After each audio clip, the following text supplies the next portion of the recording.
The kid in the red coat was my mortal enemy. At least that's how it felt as a grade 4 or 5 kid. And me and my friend Jason would walk home every single day.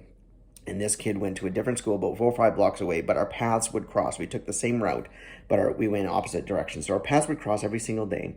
And we did our best to try and avoid him crossing the street or whatever the case may be. But one day it got to the point where I had yelled at my friend who was not walking directly with me, but he was behind me.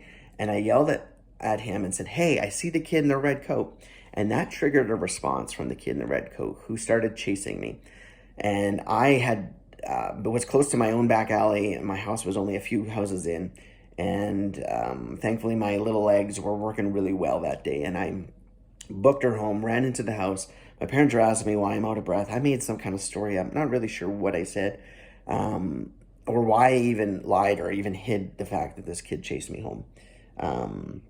But from that day on, I took a different route. I did everything I could to avoid the kid in the red coat.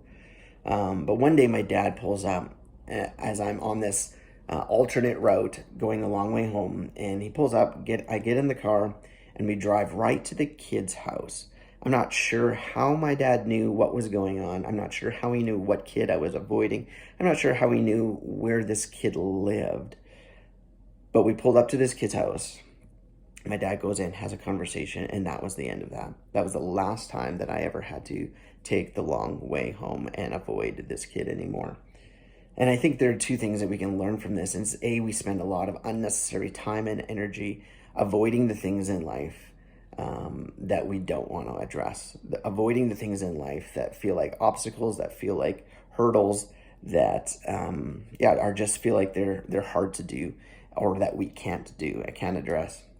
And secondly, the other thing to realize is that there are people in our life who are willing to partner with us, people in our life who are willing to advocate for us.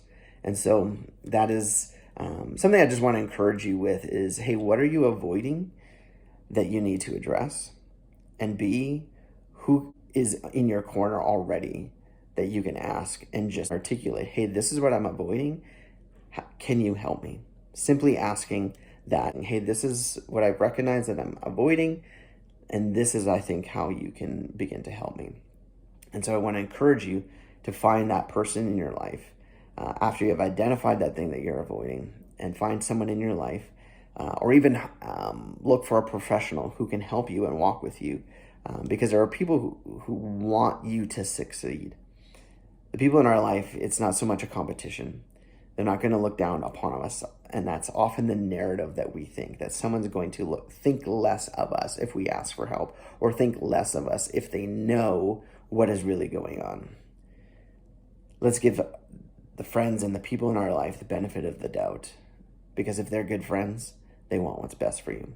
And they're not going to judge you. They're going to walk with you and be your advocate for your greatest potential.